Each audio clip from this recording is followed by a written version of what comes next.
You know that thing you wish you would do, you say you want to do, and you know you should do? It's always on the back of your mind, and when you think about it, you're just like, damn, why do I never do this? Then you regret not doing it, and you get angry for it, so you watch a motivational video to hype yourself up just so you can not do it again the next day.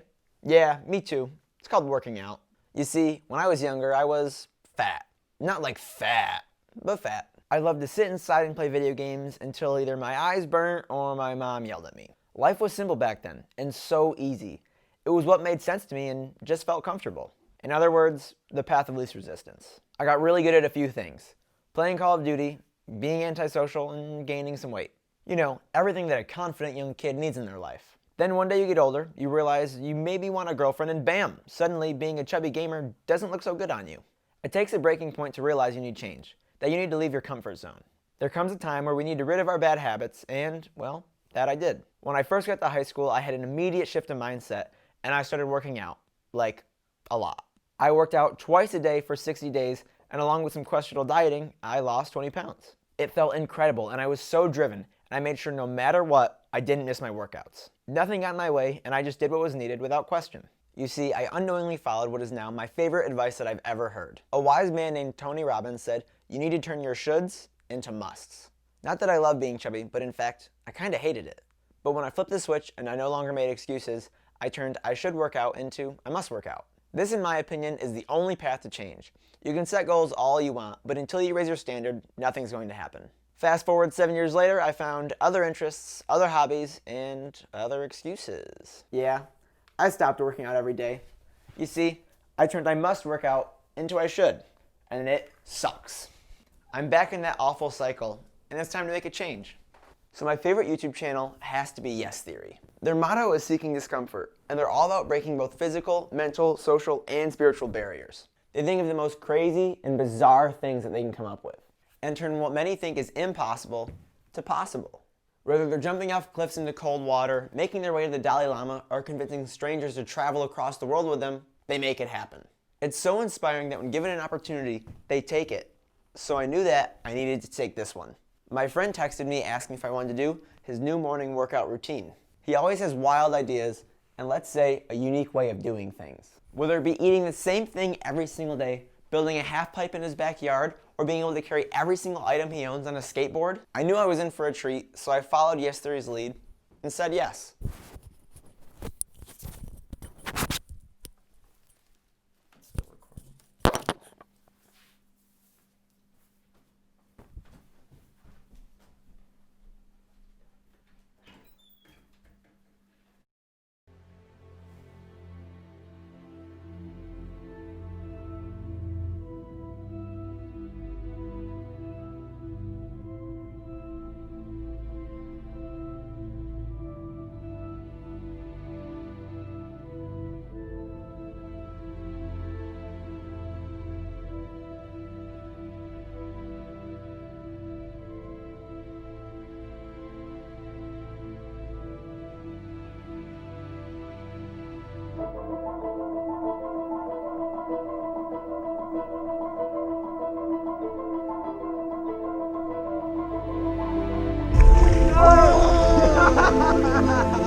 So we just got back from the morning workout routine madness. In case I didn't explain it well, it started off with a 2-mile run, then with a swim. The swim was just, ice cold water, and then a 2-mile run back. And keep in mind, you now went for a swim, you're running in the wind, and no way can you perfectly dry off. So that added a little fun to it. My friend likes to do this for 2 main reasons to my understanding. One of those reasons is conquering a fear every single day. I don't know how many of you have swam in a lake in October when it's 45 degrees outside, but it gets a little chilly.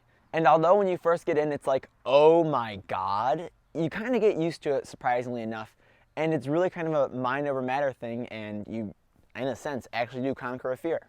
Conquering a fear is one of the first things you do in a day, really sets your standard for the rest of the day moving forward. If you can do crazy things in the morning, the rest of the day honestly seems a little bit easier.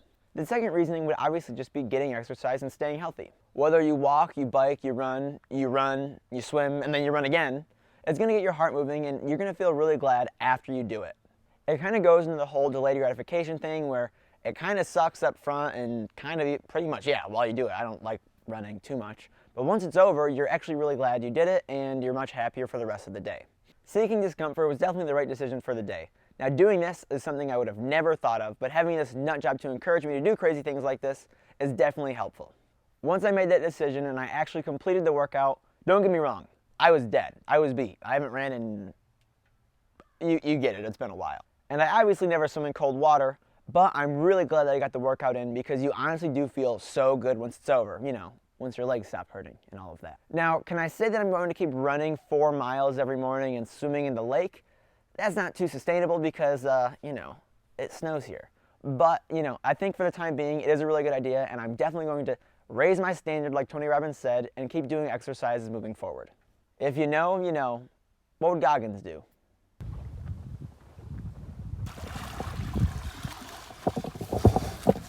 Hopefully you enjoyed this video. If you did, be sure to like, comment, subscribe, and click here if you want to see me suffer a little bit more. And if I want to live like this,